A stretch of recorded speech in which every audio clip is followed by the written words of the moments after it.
Hola, muy buenos días, ¿cómo están? En el día de hoy vamos a analizar los conceptos relacionados con los clasificadores presupuestales, básicamente los componentes de los ingresos y las rentas presupuestales que, digamos, de alguna manera nos van a dar la idea de cómo se financia el presupuesto. Em, Esta charla solamente busca desarrollar los aspectos más puntuales y tener una idea más precisa de lo que significa cada uno de los conceptos presupuestales referidos a las rentas públicas y particularmente aquellas que financian el presupuesto o de una manera mucho más explícita el sistema presupuestal del gobierno o de los gobiernos generales. Em, Recordemos que en la sesión anterior teníamos unos elementos básicos, digamos, de las categorías contables del presupuesto, comenzando por los ingresos públicos y cinco grandes categorías de ingresos públicos y en la otra parte, digamos, todas los componentes de gasto público que miraremos en la sesión siguiente. Por la parte de los ingresos públicos, lo primero que analizaremos serán los ingresos corrientes. En los ingresos corrientes hay que tener en cuenta varias cosas. Primero, que tienen como elemento característico y no categórico la regularidad en los mismos. ¿Esto qué quiere decir? Que los ingresos corrientes son ingresos estables, permanentes o, en una jerga un poco más técnica y específica, estructurales. Es lo que se denomina ingresos estructurales o componentes estructurales del ingreso de los sistemas presupuestales. Em, Esta característica ya nos dice bastante de la forma de financiación, ¿cierto? Esta discriminación entre ingresos estructurales o ingresos corrientes y diferenciarlos de los demás, pues nos puede permitir hacer una distinción mucho más seria a la hora de abordar el análisis presupuestal. En la medida en que, digamos, la contrapartida, digamos, el gasto, también se especificará de acuerdo a la fuente de financiación, de tal manera que si yo tuviera un gasto extraordinario, eh, no lo financiaría con ingresos corrientes, sino con ingresos extraordinarios. Y un poco esa es la idea que, digamos, está en el fondo de esa discriminación financiera alrededor de los ingresos corrientes. Bueno, digamos que aquí también hay una cosa que vamos a ver que es paradójica cuando vayamos a los ingresos de capital, porque los ingresos corrientes o la definición de ingresos corrientes parte de la idea de que si ellos son estructurales y permanentes, los ingresos de capital son eventuales. Sin embargo, vamos a mirar que esa definición en la práctica no es tan cierta, ¿sí? O que ese es digamos, o que ese punto de vista no es adecuado o totalmente adecuado para poder caracterizar los ingresos de capital. Bueno, algunas otras características que sirven para definir a los ingresos corrientes están relacionadas con que la base de cálculo, debido a que son estables y permanentes, la base de cálculo y la trayectoria histórica de los ingresos corrientes permiten predecir el volumen de ingresos públicos con cierto grado de certidumbre. De tal manera que cuando tú tienes una variable que se comporta de una manera estructural, tú puedes hacer una secuencialidad, puedes mirar su comportamiento histórico y puedes, digamos, de alguna manera predecir en el futuro su comportamiento. Eh, si bien se constituyen como una base aproximada, los ingresos corrientes y las proyecciones de ingresos corrientes según las definiciones constitucionales y de la Corte Constitucional sirven de referente para la elaboración del presupuesto anual. O sea, digamos que eso nos da una idea de que son ingresos que de alguna manera, al tener un grado de certidumbre muy importante, pues yo puedo, digamos, partir de esos criterios para poder hacer unos supuestos o para poder hacer unas proyecciones con un cierto nivel de certeza o de factibilidad. Y finalmente, tal como señalaba desde una perspectiva de definiciones constitucionales, la sentencia 423 de 1995 indica que los ingresos corrientes constituyen disponibilidades normales del Estado que, como ya había señalado anteriormente, se destinan a atender actividades rutinarias. Entonces, fíjense ustedes que aquí la misma Corte está haciendo énfasis en esa primer característica que yo mencionaba, y es que los ingresos corrientes sirven para financiar las actividades rutinarias del Estado. Ahora, la discusión está en qué entender por actividad rutinaria del Estado. Posiblemente cuando lleguemos a gasto público nos vamos a encontrar con un concepto llamado gasto de funcionamiento. ¿Sí? Por ende, uno podría pensar que los otros tipos de gasto, que no son estructurales, que no son rutinarios, deberían estar financiados con otras fuentes de recursos. Eso, digamos, de alguna manera para poder entender desde una primera perspectiva lo que significa hablar de los criterios del presupuesto público y particularmente esa primera categoría de los ingresos corrientes. Ahora bien, los ingresos corrientes a su vez se descomponen en varias categorías. ¿Sí? La primer subcategoría de la que se deriva el concepto de ingreso corriente son los ingresos tributarios. Entonces aquí aparece un tema que es de vital importancia para poder comprender la dinámica presupuestal. ¿Qué es un tributo? ¿Sí? Entonces tenemos que los tributos son transferencias obligatorias que se imponen bajo el poder de una autoridad política, digamos en este caso el Estado, al resto de agentes de la sociedad. No vamos a entrar a profundizar en este concepto. ¿Sí? Inicialmente yo solamente quisiera señalar que los impuestos son, digamos, un sistema de transferencias y cumplen en ese sentido con todas las características de las transferencias. ¿Sí? Recuerden ustedes el concepto de transferencia que encontramos en el capítulo 2 del manual perdón, capítulo 3 del manual de estadísticas de las finanzas públicas. Pero estas transferencias parten de un acuerdo legal y de un acuerdo político. Ojo, porque la característica fundamental de estas transferencias es que no son voluntarias, ¿sí? Van desde los demás agentes de la sociedad hacia el Estado por un forzamiento, por una obligatoriedad. Esas características de obligatoriedad son las que estudiaremos en el marco de la sección de ingresos públicos cuando estudiemos con mayor detenimiento el tema de las rentas tributarias.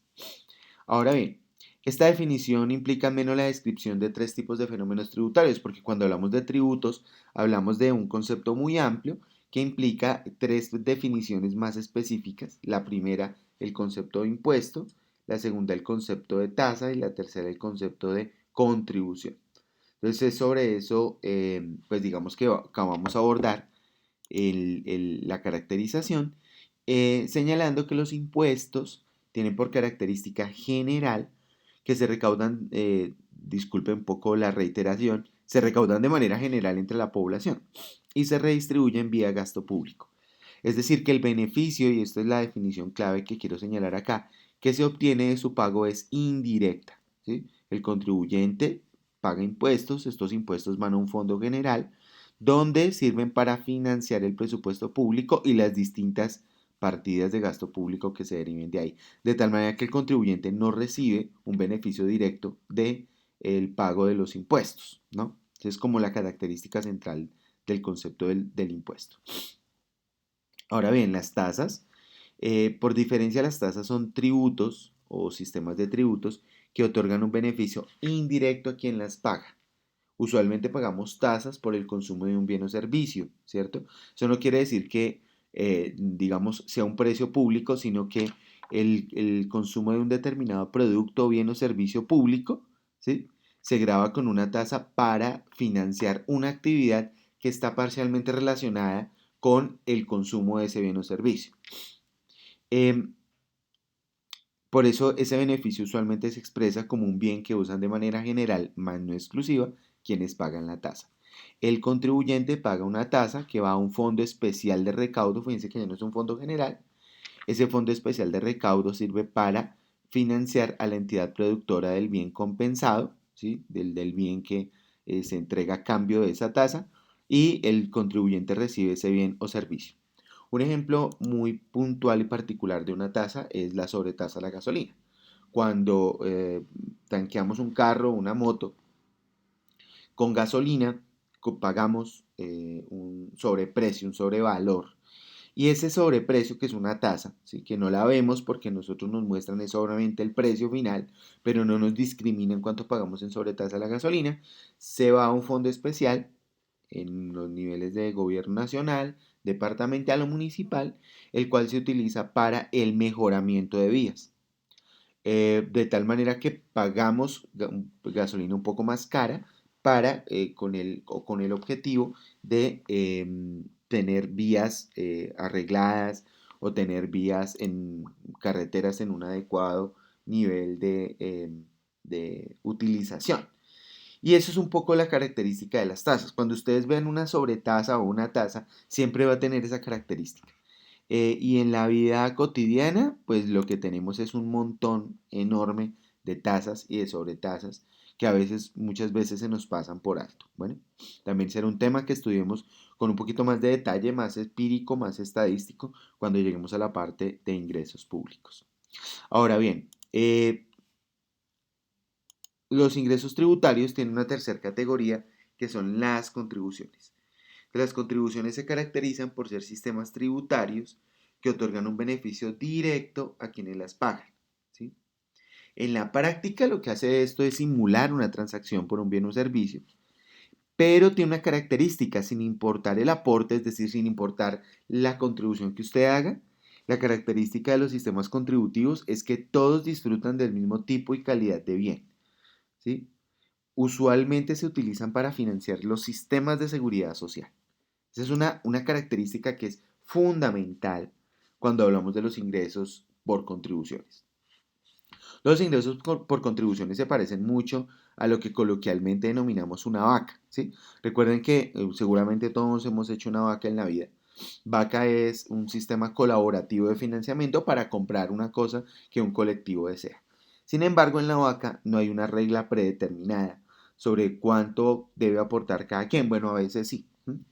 Pues uno a veces puede decir, listo, compremos X cosa y todos aportamos la misma cantidad de dinero y consumimos en la misma cantidad ese bien o servicio. Eso puede ser una regla. Pero a veces las vacas surgen es de poner lo que cada quien puede aportar y recibir lo que cada quien puede necesitar. Entonces, esa es una característica de un sistema contributivo puro, donde las personas se benefician indirectamente, directamente, pero de manera no compensada. Es decir, no es un precio en la medida en que no recibo un bien de mejor calidad porque, digamos, pague una contribución más grande, sino que todos recibimos en la misma calidad o cantidad del bien. De tal manera que usualmente se usa para financiar sistemas de seguridad social, como los sistemas de seguridad social en salud o como los sistemas de seguridad social en pensiones. En algunos países se utilizan sistemas de seguridad social de protección del empleo. Entonces, pues digamos, hay una gran variedad de sistemas de seguridad social que están vinculados o no a la actividad presupuestal. Esto es una aclaración básica para poder entender los distintos tipos de ingresos tributarios, ¿no? Pero, ojo, yo quiero señalar que, digamos, los ingresos tributarios en el presupuesto público son fundamentalmente los impuestos, ¿sí? Porque las tasas y las contribuciones van fundamentalmente, en la mayor parte de los casos, a financiar entidades, a financiar incluso actores privados. Por ejemplo, fíjense ustedes que las cotizaciones a salud y pensión no las recibe el gobierno nacional ni los gobiernos locales, sino que las van, digamos, directamente a financiar a unos actores, a unos proveedores privados de los bienes y servicios que están vinculados a ese fondo de seguridad social, como por ejemplo las EPS en el caso de la salud o las administradoras de fondos pensionales en el caso de los sistemas de pensiones. Bueno, entonces la mayor parte de los ingresos que vamos a ver en la estructura presupuestal son ingresos de carácter impositivo, son impuestos. Y eso nos lleva entonces a señalar cuáles son los tipos de ingresos tributarios que básicamente son los impositivos. Pero antes de empezar a señalarlos, hay que caracterizar esos ingresos tributarios. ¿Caracterizarlos en qué sentido? Por su dimensión legal. ¿Sí? Digamos que los tributos, y eso lo vamos a ver en ingresos, cuando vayamos a ingresos públicos, los ingresos tributarios tienen lo que yo diría como dos grandes tipos de características, ¿sí? Lo que llamamos los elementos sustantivos de la obligación tributaria, y eso digamos es un concepto del derecho y los vamos a ver en un momento, y los elementos objetivos de la obligación tributaria. Entonces los elementos objetivos de la obligación tributaria son aquellas características deseables universalmente de cualquier impuesto, que son eficiencia, los impuestos deben ser eficientes, deben ser justos y equitativos, deben ser proporcionales. Entonces esas características objetivas se definen digamos, desde la teoría económica, desde la teoría fiscal, desde las posibilidades políticas y desde el juego político. Mientras que los elementos sustantivos son una imposición legal que busca que los impuestos cumplan con unas características para que sean legales. Es decir, sin el cumplimiento de estos 5 elementos, los impuestos no pueden ser legales. Lo traigo aquí porque me parece que es importante que de una vez vayamos reconociendo las características legales de los ingresos tributarios y un poco mirar cuáles son las responsabilidades específicas que tienen las autoridades políticas respecto a la formación y formulación de los tributos. Y particularmente, pues, esta es una característica de todos los tributos, o sea, no solamente de los impuestos, sino de todos los tributos. Bueno, entonces básicamente está el sujeto activo.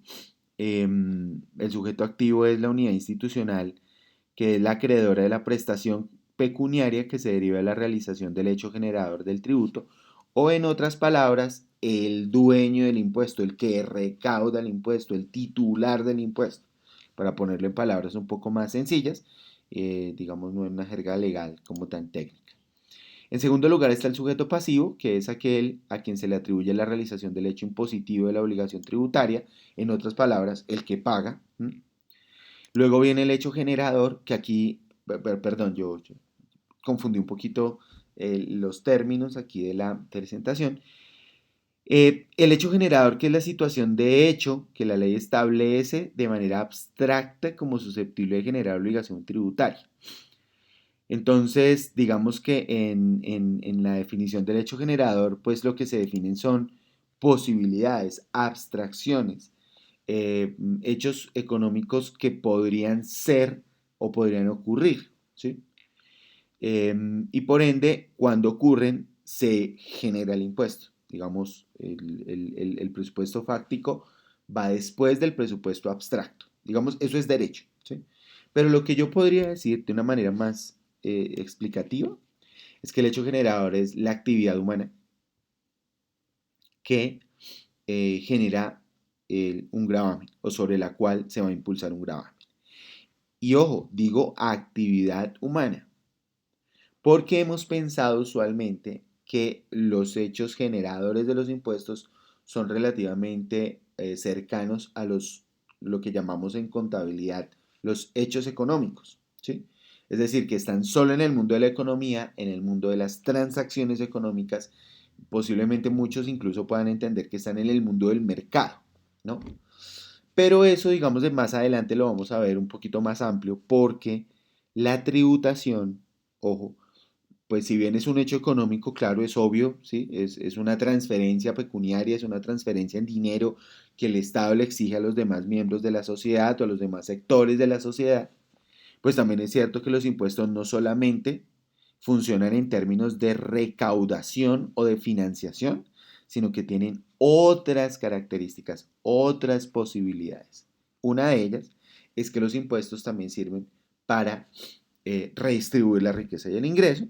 Eso no es quizás tampoco una labor que nos aleje tanto de la disciplina económica o de los elementos financieros del impuesto, pero también es claro que un impuesto sirve para desincentivar o en algunos casos también incentivar actividades o comportamientos sociales que pueden ser indeseables o deseables. Es decir, yo puedo utilizar un impuesto para desincentivar un comportamiento social que posiblemente, digamos, no sea deseable, ¿sí? Digamos, desde el consenso social o desde la imposición de unas élites, sea cual sea la visión. Y lo digo claramente por un ejemplo que yo más adelante voy a retomar, y es el ejemplo del impuesto a las barbas, que se implementó en la Rusia zarista por allá a finales del siglo XVIII, a principios del siglo XVIII o finales del XVII. Digamos que en este sentido, el impuesto a las barbas no tenía tanto la función, y sí, se le cobraba a la gente por tener barba, y el impuesto no tenía tanto la función recaudatoria como la intención del zar de modernizar la imagen de su pueblo, ¿sí? El pueblo usaba, los hombres obviamente usaban barbas, ¿sí? Y lo que eso no los hacía ver más muy europeos que digamos, entonces los europeos utilizaban, se rasuraban la cara. Entonces la idea del rey, del zar, perdón, era que a través de un impuesto a las barbas la gente prefiriera cortarse la barba, rompiendo con una tradición cultural de siglos y se parecieran más a los europeos. Y digamos en la historia hay un impuesto para casi cualquier cosa, ¿sí? Yo creería que muchos de los elementos rituales, incluso que están en el fondo de las religiones, están relacionados con características tributarias, pero digamos más adelante vamos a ver eso cuando lleguemos propiamente a la economía política del tributo y busquemos entender el impuesto de una manera mucho más general que la simpleza y reduccionismo con lo que lo estudiamos en los, digamos, en la formación en contabilidad, porque en la formación en contabilidad nosotros vemos los impuestos de una manera absolutamente minimalizada, descontextualizada y sin la comprensión del elemento que permite que el impuesto sea realmente, digamos, abordable o comprensible. Además que desde ese marco teórico yo aspiro que podamos entender la función fiscal desde muchas aristas y poderla entender de tal manera que no sea para nosotros difícil leerla, digamos, en sus contextos legales, y por eso, digamos, me tomó el trabajo de presentarlo acá. Entonces, eso es el hecho generador. ¿Mm? Hay que señalar que la obligación fiscal del hecho generador, pues nace al mundo jurídico si ese elemento abstracto se concreta. Es decir, si el impuesto a la renta dice el hecho generador es la obtención de rentas, ¿sí? Y pues si usted obtiene rentas, pues paga el impuesto. Pero si usted no las obtiene, pues no los paga. Eso parece tonto, parece fácil, parece trivial, pero es importante señalarlo. Porque no todo el mundo está obligado a pagar renta, solamente si la genera, ¿ok? No todo el mundo está obligado a pagar IVA, solamente si compra o vende. ¿Listo? Entonces no hay un impuesto que se pague por hacer nada. Ese es un poco el tema. No, no es porque usted está ahí sentado y venga pues acá. ¿Sí? Eso es una de las características modulares del hecho generador. Y era algo que antes existía, digamos, en los estados, ¿no? La gente simplemente por el hecho de existir se le cobraban impuestos, sin que tuviera, digamos, una relación con la generación de una actividad económica. Entonces, el hecho generador, como concepto legal, es una evolución en los marcos legales del Estado de Derecho. Ahora hay que señalar también que un tercer, cuarto elemento es la tarifa, que es básicamente la unidad de medida o porcentaje que se aplica a la base gravable para determinar la cuantía del tributo. ¿Listo? Eh, pues digamos que básicamente la palabra tarifa es una palabra que no viene del español, es una palabra que viene del, digamos, la trajeron los árabes, y los árabes decían que la tarifa era una especie de peaje, ¿sí? Digamos, una especie de modulador de una relación comercial. Entonces la tarifa es básicamente lo que aplicado a la base gravable me da el valor del impuesto, ¿sí? Algunas tarifas son muy importantes porque incluso los impuestos tienden a llamarse como esas tarifas. Muy poca gente sabe qué es el gravamen a los movimientos financieros, pero casi todo el mundo sabe que es el 4 por mil. ¿Sí? Y 4 por mil es la tarifa del gravamen a los movimientos financieros. Hay tarifas muy famosas como la tarifa del IVA, que es del 19%, o la tarifa del impuesto de renta del 33%, pero en otros impuestos las tarifas no son tan sencillas de determinar. Por ejemplo, el impuesto predial o en el impuesto de industria y comercio, donde el impuesto o la tarifa del impuesto viene por sectores o por estratos socioeconómicos, dependiendo del tipo de impuesto que sea. Y finalmente está la base gravable. ¿Qué es la base gravable? El valor o unidad de medida sobre el cual se aplica la tarifa con el fin de establecer la cuantía del tributo. Entonces, digamos, las bases gravables son las bases económicas sobre las cuales se va a determinar el valor del tributo.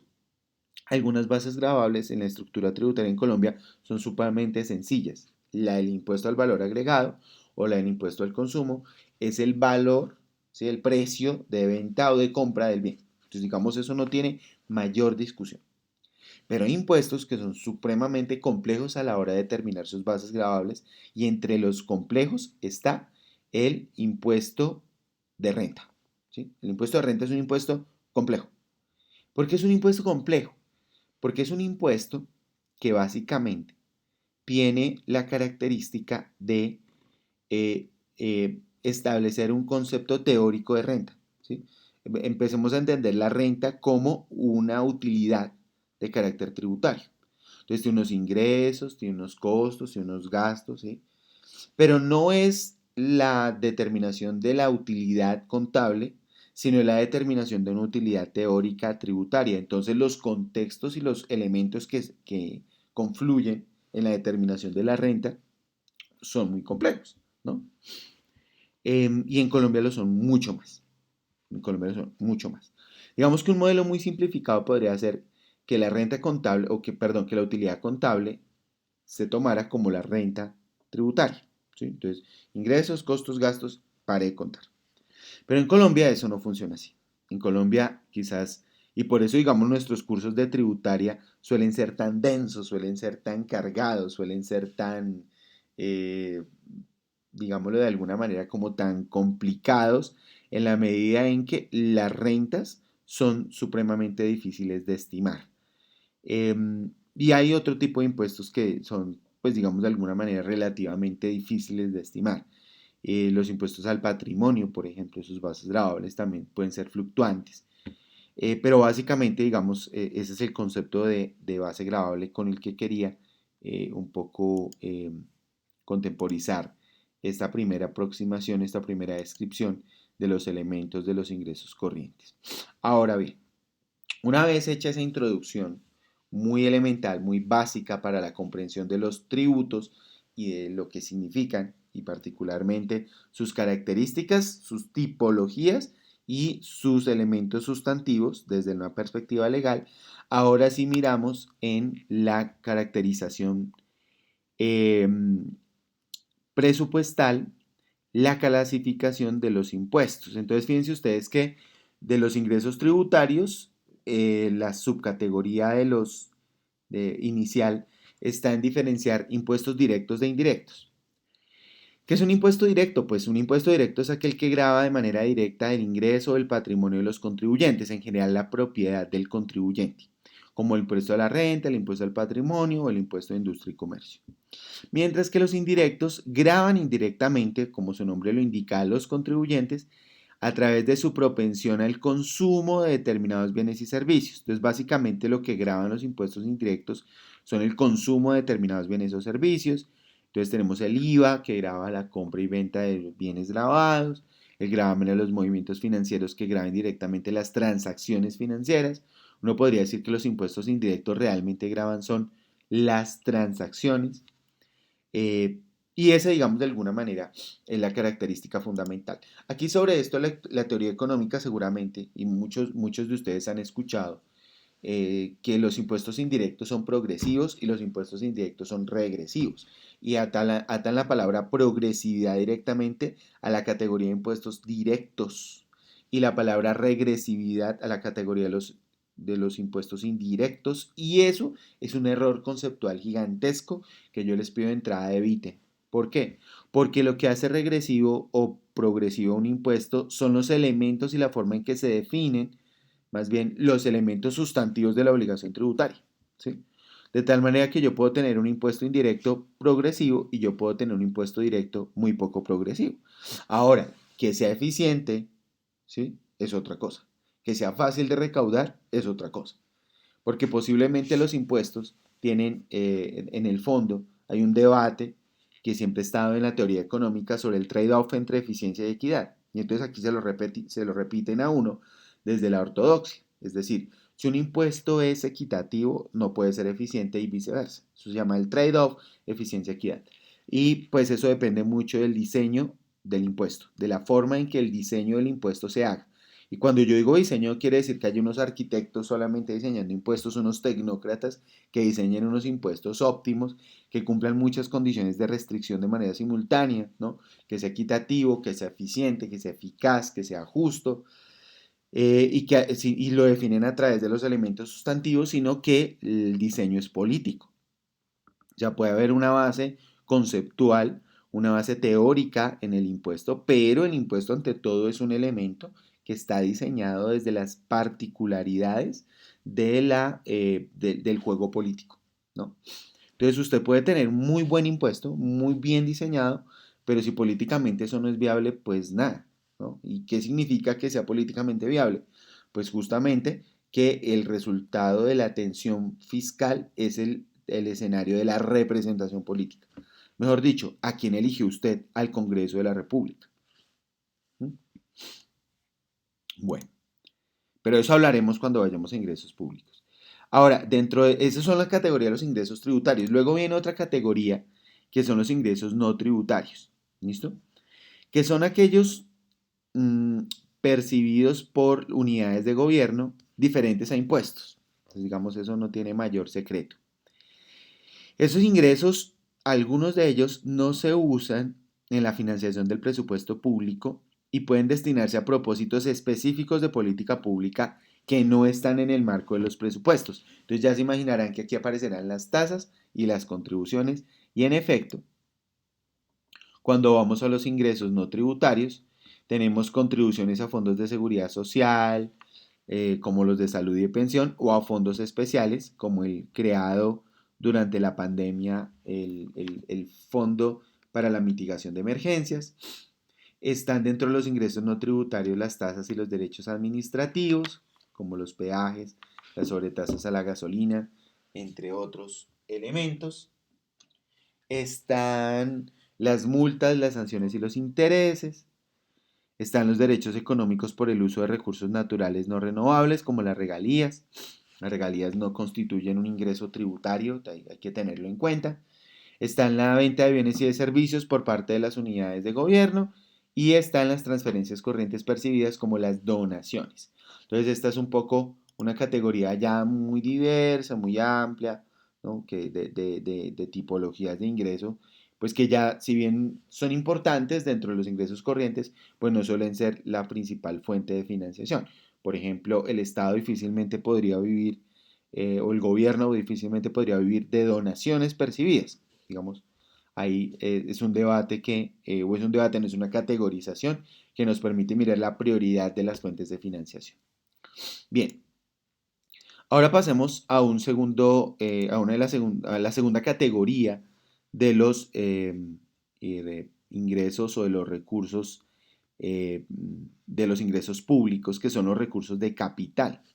¿Qué dijimos anteriormente? Entonces recuerden que yo dije hace unos minutos, y la ventaja de estas tecnologías es que permiten devolverse y ver si el profesor dijo verdades o mentiras, que los recursos de capital se diferenciaban de los ingresos corrientes porque los recursos de capital, digamos de alguna manera, no eran previsibles, no eran estructurales, digamos no eran ciertos, su dimensión no era tan cierta, pero cuando llegamos a este punto, yo les había anunciado que esa definición no es del todo correcta, ¿sí?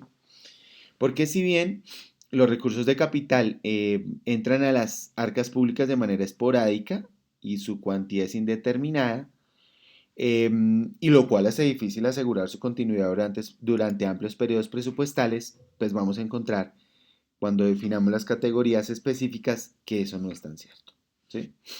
De hecho, incluso vamos a tener una paradoja cuando vayamos a estudiar la caracterización del presupuesto público en Colombia, y es que en Colombia los recursos de capital, ojo, lo que estoy diciendo, son tan importantes en términos de su cantidad como los ingresos corrientes.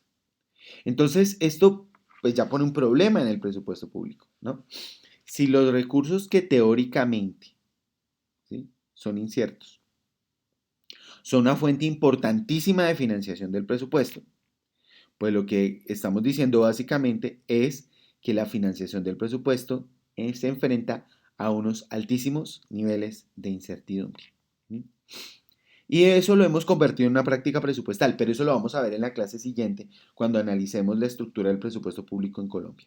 Bueno, pero por ahora adelanto esto. O sea, No es que los recursos de capital, en su definición teórica es así, pero en la práctica presupuestal, por lo menos en el caso de Colombia, no lo es. Un gobierno vive fundamentalmente de recaudar impuestos. ¿Sí?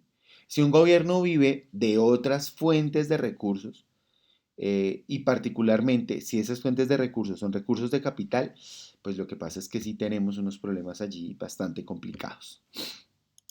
Ahora bien, dentro de las categorías de los recursos de capital hay varias categorías. Yo las voy a repasar rápidamente. La disposición de activos, básicamente la enajenación, la privatización, la venta de activos. ¿Listo? Entonces ya se imaginarán ustedes que el gobierno no anda vendiendo activos todos los años. Sin embargo, tengan cuidado con esto. Las prácticas presupuestales de los últimos gobiernos, y me refiero a los últimos tres gobiernos, es decir, Uribe, Santos, Duque, casi que en todos los presupuestos ponen una partida a disposición de activos. O sea que en la mente de la presupuestación del presupuestador dice, este año vamos a vender activos y lo convierten, como lo meten todos los años, casi que ese ingreso deja de ser probable a pasar a ser un ingreso cierto, con unos problemas de fondo que vamos a ver más adelante y es que no siempre se pueden vender esos activos o no siempre se venden. Luego miraremos qué pasa con ello. Pero digamos, ese es el concepto de disposición de activos. Están los excedentes financieros, que son los recursos de excedente financiero generados por los establecimientos públicos y las utilidades de las empresas industriales y comerciales del Estado. Están los dividendos y utilidades por otras inversiones de capital. Entonces, estos son los dividendos que se perciben cuando la nación es accionista de empresas en las cuales no es socio mayoritario, mientras que los excedentes financieros es cuando es socio mayoritario. Están los traslados de fondos, que son como recursos que pide prestados por obligaciones de crédito forzoso a entidades a las cuales el gobierno nacional les puede recaudar algunos recursos y luego se queda con ellos. Están los rendimientos financieros, que es un poco lo que se obtiene por las inversiones en activos financieros. Y aquí es donde está el tema más discutible de esta clasificación, y es la diferenciación entre recursos de crédito externo o interno. ¿Qué es lo que sucede con los recursos de capital? Acuérdense ustedes que estamos hablando de ingresos públicos, ¿cierto? Que ustedes como contadores saben muy bien que es un ingreso. ¿Mm? Es un, es un flujo de recursos que no se compensa. ¿Mm? Es decir, que, sobre el cual no hay exigibilidades. O sea, es una plata porque pues yo recibo ingresos porque vendí algo, porque tengo un derecho sobre algo, etcétera, etcétera, etcétera. Sin embargo, los recursos de crédito en ese sentido no son ingresos. ¿Sí?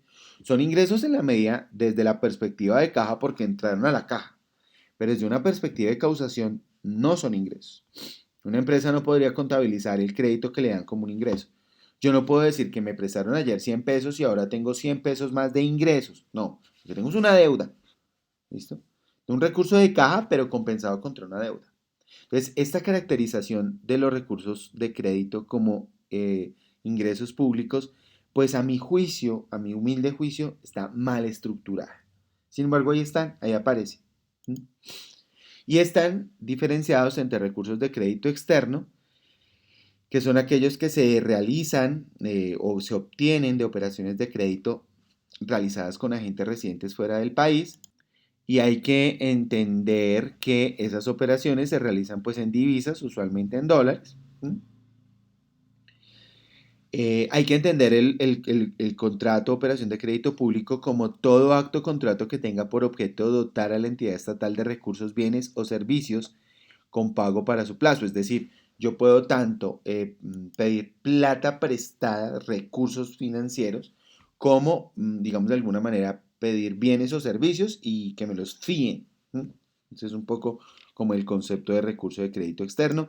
La diferencia con los recursos de crédito interno es que los recursos de crédito interno se realizan con agentes residentes en el territorio colombiano para ser pagaderos en moneda legal colombiana, ¿no? Entonces, solamente para que tengan en cuenta esa categoría.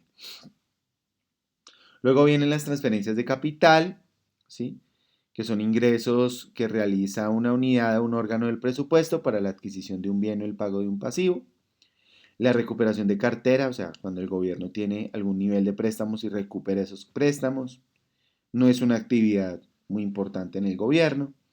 Están los recursos de balance, están las diferenciales cambiarios, que es lo que recibe el gobierno por las ganancias de sus inversiones en dólares, los recursos de terceros en consignación, que son ingresos que percibe la nación, pero que en realidad son propiedad de terceras entidades. Recuerden ustedes los conceptos de reclasificación que están en el Manual de Estadísticas de las Finanzas Públicas en el capítulo 3. Esas operaciones tienen mucho que ver con estos recursos de terceros en consignación y reintegros y otros recursos no apropiados que son recursos de gasto que no se ejecutaron en la vigencia fiscal anterior.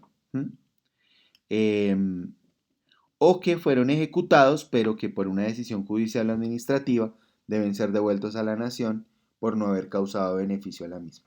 ¿Listo? Entonces, básicamente, pues la plata que no me gasté el año pasado lo incorporo como un ingreso en este periodo. Y están finalmente los otros recursos de capital. ¿Ya?